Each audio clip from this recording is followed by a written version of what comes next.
There's nothing like a homemade chocolate chip cookie, soft, chewy, and packed with melty chocolate. And today I'm showing you how to make them from scratch, completely by hand, no electric mixer needed. This method is simple, requires just a few ingredients, and gives you the perfect cookies every time. So grab a bowl and let's get started. First, let's go over what you'll need. Since we're making a bigger batch, we'll be doubling all the ingredients. For the dry ingredients, you'll need 4.5 cups of all-purpose flour, 4 teaspoons of cornstarch, 2 teaspoons of baking powder, 1 teaspoon of baking soda, and 1.5 teaspoons of salt. These ingredients will create the perfect cookie structure, giving us that chewy texture. Then we have our wet ingredients. So you'll need 1.5 cups of unsalted butter, straight from the fridge, cut into cubes, 1.5 cups of packed brown sugar, 1 cup of granulated sugar, 2 large eggs, 2 teaspoons of vanilla extract for that deep, rich flavor, and of course, 4 cups of milk chocolate chips because you can never have too much chocolate. Now let's start by preparing our dry ingredients. This stuff is crucial because evenly distributing the leavening agents will ensure every cookie bakes perfectly. We'll be combining everything in one bowl and giving it a good mix to make sure no single ingredient is overpowering the others. Flour is, of course, our base. It provides the structure. The cornstarch is a little secret ingredient that helps make the cookies soft and chewy rather than a cakey or, making them too crisp. Then we have the baking powder and baking soda. Baking soda is especially important because it works in 2 stages. First, when it's mixed with liquid, and again when it's exposed to heat in the oven. This helps give the cookies an even rise, making them light and fluffy without being too airy. It also works alongside baking soda to create a balanced texture so cookies don't end up too flat or too dense.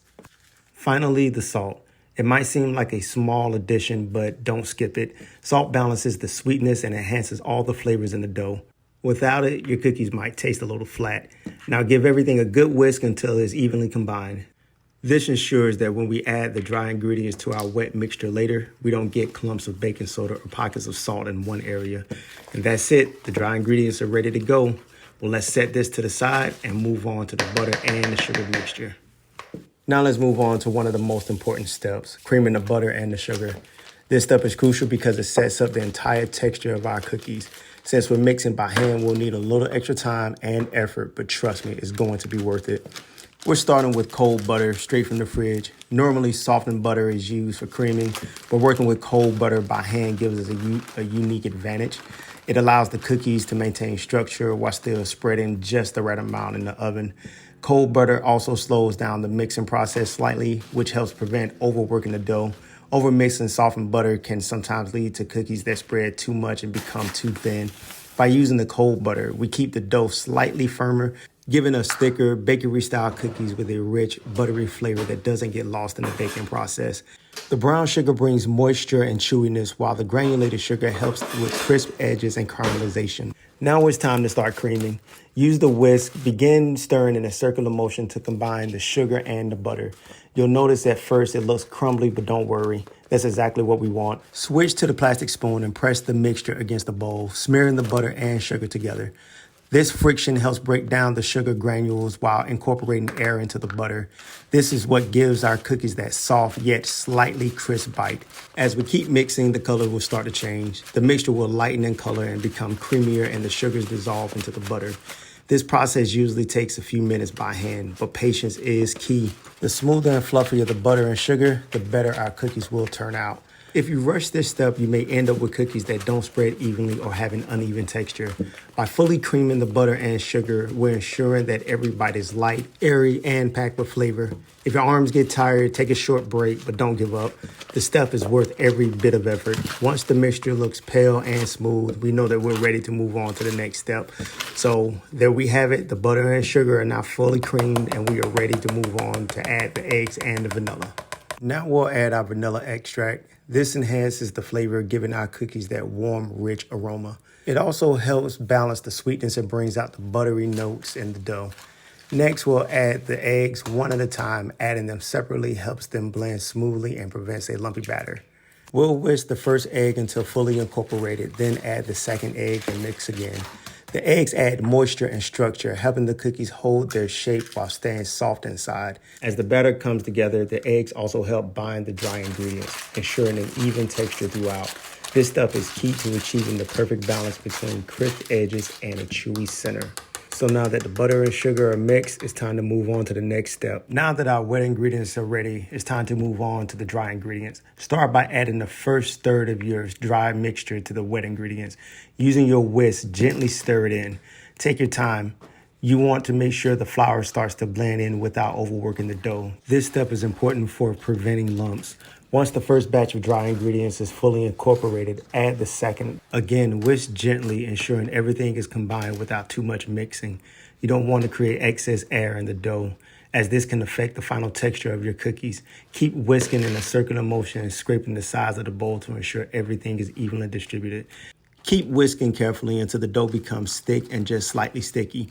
If you notice any dry flour spots, gently whisk them in until the mixture is smooth. At this point, your dough should be ready for scooping. The consistency should feel soft and slightly tacky, but it shouldn't be runny or too wet. Now it's time for the best part, the chocolate chips. Take all the chocolate chips and pour them into the dough. Now gently fold them in, making sure every bite of dough gets a good amount of chocolate. You want to make sure they're evenly distributed, so be patient.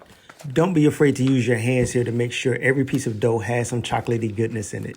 The warmth of your hands will help soften the dough slightly, making it easier to work with. And it'll help the chips stick in place as you fold. Take your time with this part. It's important to get the right amount of chocolate in every bite, so you're aiming for the perfect, even distribution. If you feel like some areas need a little bit more chocolate, don't hesitate to add a few more chocolate chips to that spot. Now we're ready for the next step, chilling the dough. This step is essential because it helps the dough firm up and makes it much easier to scoop and shape into perfect cookies. It also helps intensify the flavors. Next, preheat your oven to 350 degrees Fahrenheit. This ensures your oven reaches the right temperature before the dough is ready. While the oven heats up, place your cookie sheet inside so it warms up evenly, helping the cookies cook consistently. Now that the dough is chilled for at least 30 minutes and the oven is fully preheated, it's time to shape our cookies. Line your preheated cookie sheet with parchment paper to prevent sticking and ensure even baking. Using a spoon, scoop out even portions of dough and roll them between your palms to create smooth, uniform balls. Rolling the dough helps the cookies bake evenly, so try to keep them about the same size. If the dough feels too firm from chilling, let it sit for a minute or two and soften slightly. This will make it easier to work with. As you shape each ball, place it on the parchment paper lined cookie sheet, spacing them about 2 inches apart. This gives them enough room to spread without touching each other as they bake. The preheated sheet will start warming the dough slightly, helping each encourage even baking. If you want slightly thicker cookies, you can gently press down on each dough ball before baking, or leave them as they are for a softer, rounder shape. Take your time to make sure they're evenly spaced and arranged. This small detail can make a big difference in how they bake. Once all your cookies are lined up and ready, it's time to get them in the oven. Before baking, take a moment to check for any clusters of chocolate chips that might need redistributing. A little extra attention here ensures every cookie has perfect balance of dough and chocolate. Now double check the oven temperature and get ready for delicious aroma of freshly baked cookies to fill your kitchen. And into the oven they go. And now the real magic happens. As the cookies bake, you'll start to see them spread out. In a few minutes, you'll have a batch of freshly baked cookies. Now the cookies are ready. Carefully pull the cookie sheet out of the oven and give them a moment to settle. You'll notice the edges are golden brown and the centers are soft and slightly puffed up. It's important to let them cool on the sheet for a few minutes before transferring them to a wire rack. This helps them firm up just enough to hold their shape while still staying soft inside. Be careful not to burn yourself and don't be tempted to eat them too soon. Trust me, the wait will be well worth it.